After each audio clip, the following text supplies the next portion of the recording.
Uso de los pronombres personales. Me, te, le, lo, etc. ¿Vale? Entonces, primero, ¿qué son los pronombres personales? Pues mira, en esta frase, Jan's father has bought a new car. When someone says that, the other can say, "Oh, where did Jan's father buy the new car?" Probably he won't say it like that, because there is also there is information he uses, and in his response he will probably substitute it by, "Oh, and where did he buy it?" And that's more natural. So that's how it functions. So when information is already known, you will substitute it by a pronoun because that's the real use and sense of that kind of words. Okay. So here you see, for example, Jan's father is substituted by he, the new car by it. So that's how it's in English, but it's the same system in other languages also.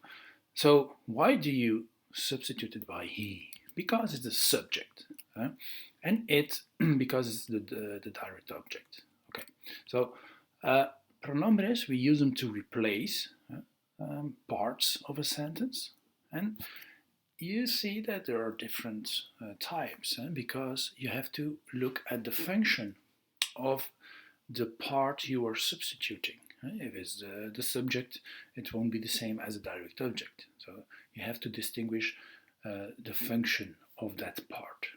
Okay. Okay. There are also other pronombres that have something more. They are not just referring, because when you are talking about me, you, him, it's just referring. But there are also demonstrativos in español, when you are indicating something. These, for example, or who are expressing possession, mine. Okay, but we don't talk about them now. Okay, en español, el padre de Jan ha comprado un nuevo coche. Ah, ¿y dónde lo ha comprado? Esto será la respuesta. Esta será la respuesta en español. Okay, pues you see that the subject el, when it's known, you don't use it in Spanish. We already saw this. Okay, so you can just leave that. Okay. Now, as you see, we have to distinguish good the direct object and the indirect object, because if you can't do that, you can't make this kind of exercises, or you won't understand the system. Probably you already know, so to how to find it. You ask a question, what or who. Typical for the direct object is that there is no preposition. You don't use a or de or something else. Okay? Por ejemplo, José lee el periódico. El periódico que lee el periódico. That's a direct object. Right? ¿Ya has visto mi coche? ¿Qué has visto? Mi coche. You were asking for the complemento directo. But be aware of something typical of Spanish.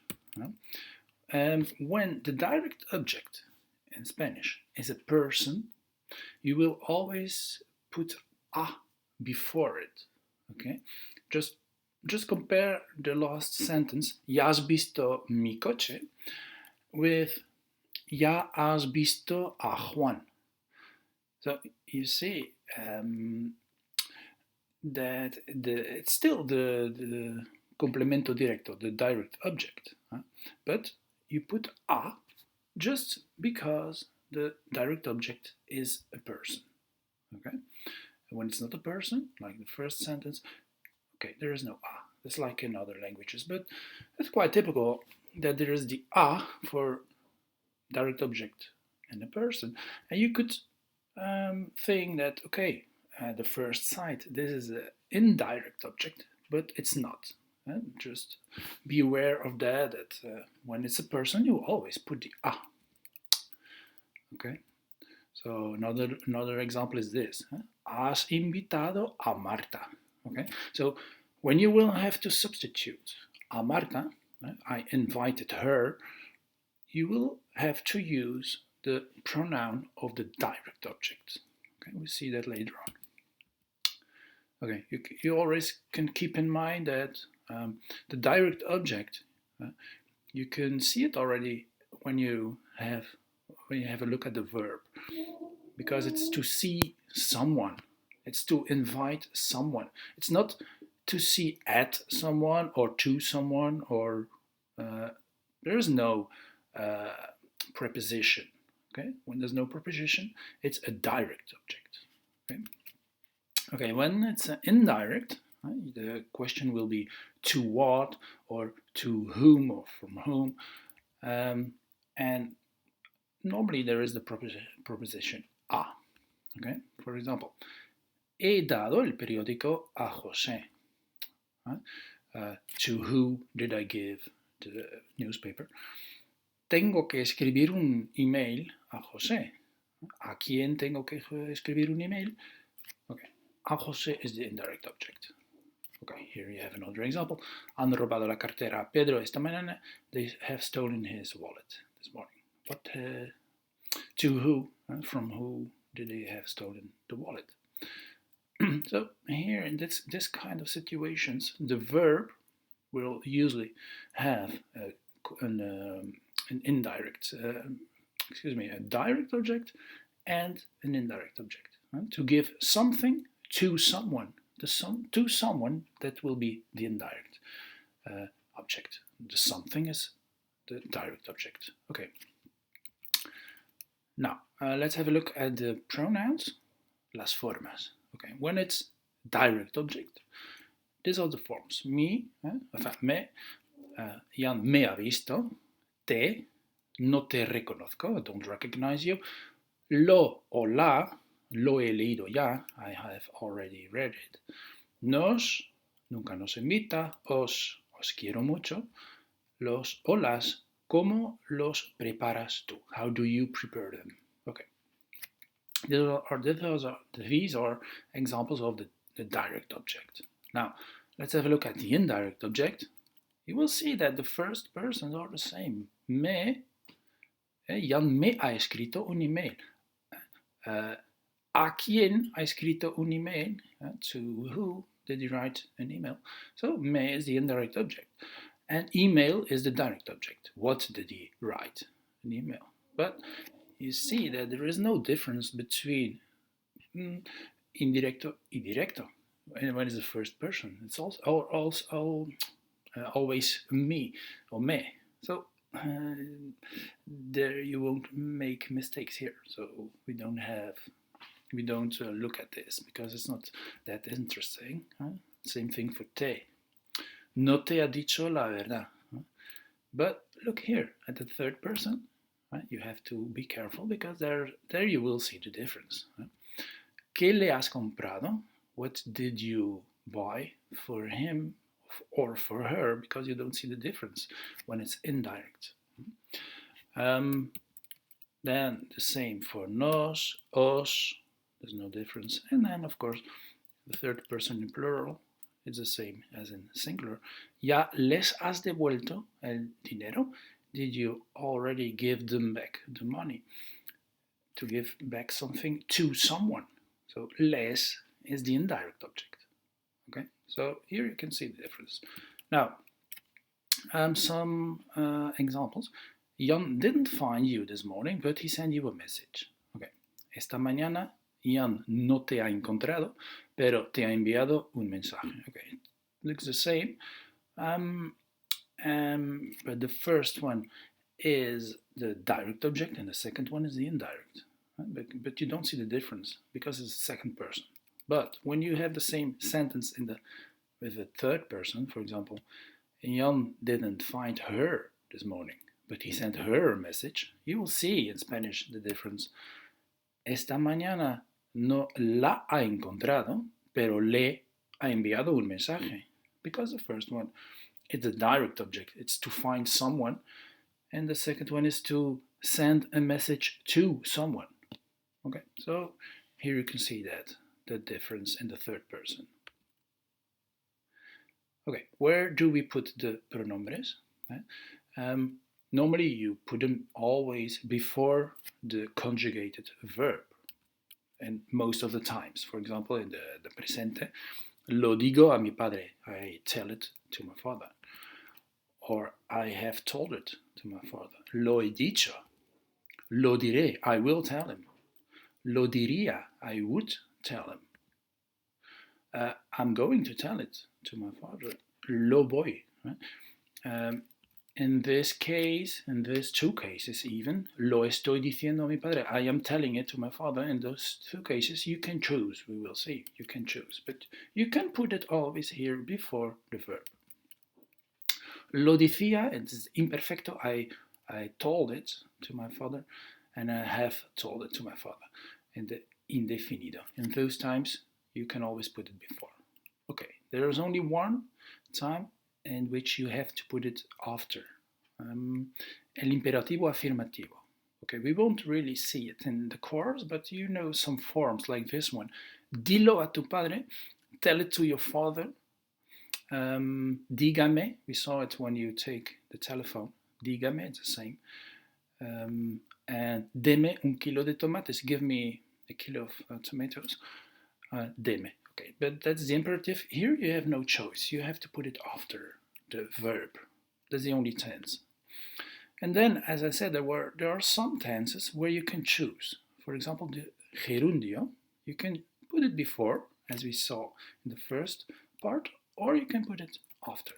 You can say, lo estoy diciendo a tu padre, I am telling it to your father, or it's the same, estoy diciéndolo a tu padre. I am telling it to your father. Okay, so you have the choice because it's a gerundio in the sentence. Be aware to put the accent when you put it after. Okay, another example, lo estamos terminando, estamos terminándolos. We are finishing it. Okay, another construction where you can choose to put it before or after is when there is an infinitive in the sentence. I give you this example. No lo vamos a decir a tu padre. We are not going to tell it to your father. As you see, decir is in the infinitive. Right? Lo vamos a decir. So you can choose. You can say also, no vamos a decirlo a tu padre o a mi padre. Okay, there are some verbs you can use to have an infinitive in your sentence. In this case, vamos a decir, but there are others. You could say, for example, no lo quiero decir a tu padre. I don't want to say it to your father. Or no lo puedes decir a tu padre. You can't tell him. Or no lo tiene que decir a tu padre. No lo tienes sería mejor. You don't have to tell it to your father. Okay? No lo sé decir a tu padre. I can't, I'm not able to tell it to him. Or debería is like also you should, you shouldn't. So there are a number of verbs you can use. There are not that many verbs, but there are some. These are the most important. So, but remember that when you have an infinitive, you can put the noun, the pronoun before the verb or after in the infinitive. I think also in English you put it in between. I'm going to tell it. No, you put it after. No? In Dutch, for example, you put it in between.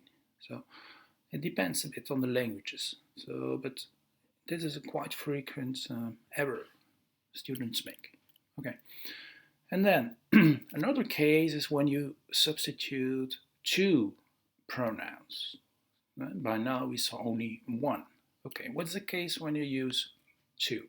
For example, did you give the key back to your mother? ¿Has devuelto la llave a tu madre? Did you give it back to your mother? La has devuelto a tu madre. Here you substitute the direct object. You could say also, did you give her back the key? Okay, to her. So here you substitute the indirect object. Le has devuelto la llave. Okay, but if you want to say, did you give it back to her? Okay, how do you say that? We will see it later on. First, so when you substitute both, you normally put before the indirect object and then the direct object. Direct object, normally it's always in the third person. It's always lo or la. It's always something you give or you say or you write to someone else. Okay, so direct object will normally be also always lo, la, los, or las. Okay, and then the indirect object, it depends on the person who you are giving it to, or you know. So it will be, remember me, me. Por ejemplo, Jan me lo ha dicho. He said it to me. Me lo ha dicho. Jan te la ha devuelto.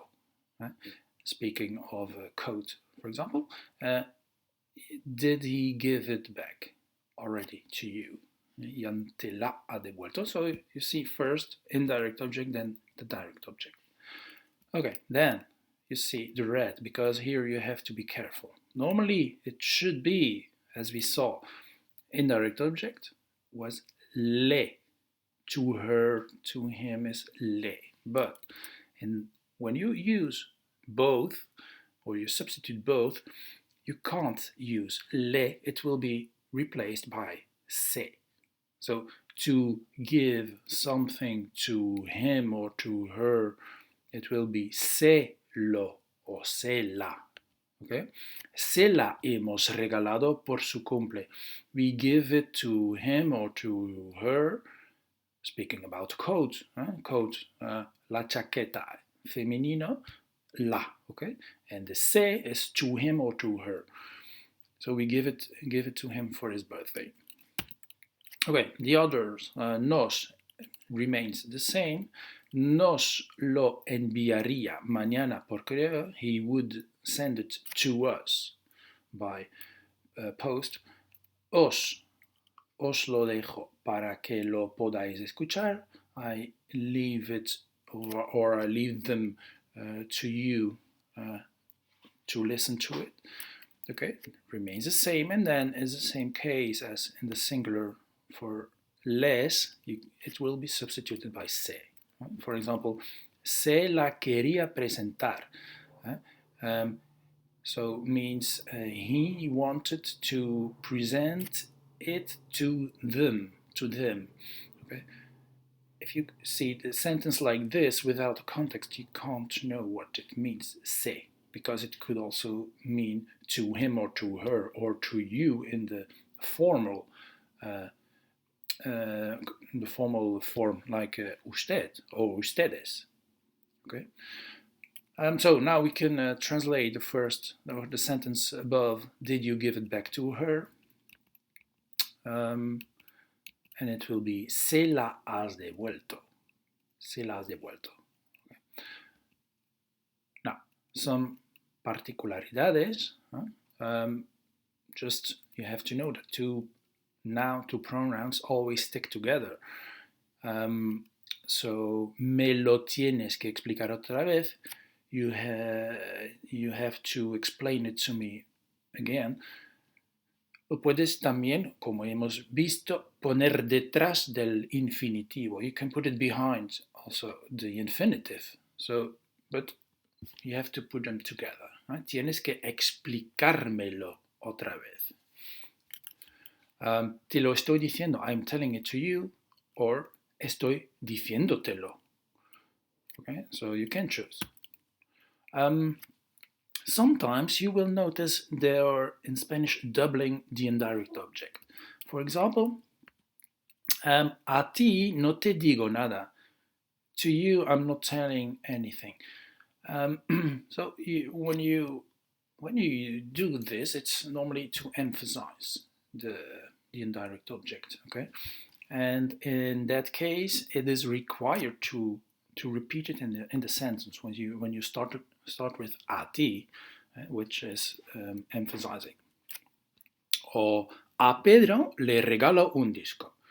I'm giving a disc CD to Pedro, so you can put it like this. Or a él no le gusta la playa, he doesn't like the beach. So it avoids also confusion, because imagine, for example, the last one, no le gusta la playa. You can't know who is le without the context, or it can be confusing because le, you can't know if it's feminine or masculine. It can be also a ella. It can even be a usted, to you. So by putting a él, others know, okay, you're speaking about him. So that's why they often use it, not only to emphasize but also to avoid confusion. Okay, but you could put it also behind. You don't have to start with ati. You can put it also behind, like no le he dicho nada a Ana. So I didn't tell anything to Anna. Okay, you could, Anna, you couldn't leave it. You have the choice not to write it. But in that case, okay, there can be also confusion if you say no le he dicho nada. The other has to know who you're talking about. But in this case, and there are two. It's a doubling of the indirect object also, to avoid the confusion. Le he regalado un disco a Pedro. I give a CD to Pedro. So in this case, it's not required to do it. You could even say no he dicho nada a Ana, also, or he regalado un disco a Pedro. So you can also leave the indirect object here, the pronoun, but usually in Spanish they put it. Okay, and that's something typical. In other languages they don't. They say, okay, you will know, I give it to Pedro. There is no doubling. But in Spanish there is. Le he cambiado la rueda al coche. I changed the wheel of the car. So you see, you'll have to put le, but usually they do it. Just to announce there will be, later on in the sentence, there will be an indirect object. It's more easy to understand. All right. Some other things you have. There is also the possibility to use a pronoun with a preposition, just to emphasize it. For example, these flowers are for me. Estas flores son para mí. Okay. When you use it like this to emphasize it, these are the forms I will show you now. Okay. Estas flores son para ti. These flowers are for you. Para ti. These two forms are a bit different from the others. Right? Para mí, para ti. The others are just the same as the subject. Right? Because when you want to say these flowers are for her, or for him, or for you, in the formal, it's the same form as the subject. Estas flores son para él, son para ella, son para usted. Son para nosotros, they are for us. Son para vosotros, son para ellos, for them. Okay, so, and it's not only with para, it's with other prepositions, is the same. Por ejemplo, me han hablado muy bien de ti. They told a lot of good stuff about you. Or puedo hacer algo por ella. Can I do it for her? No sé qué van a hacer sin nosotros. I don't know what they're going to do without us. Okay, so you see, always a preposition with those forms. Piensas mucho en mí. Do you think a lot about me? There's one exception. It's with con. With me. With me is conmigo. With you, contigo. That are two exceptions. The others remain the same. With him is con él. With us, con nosotros. So that doesn't change. This is an example. ¿Por qué no quieres ir conmigo? Why don't you want to go with me? Conmigo. Or ya voy con ellos, I go with them. Okay, that were the pronouns. Thanks.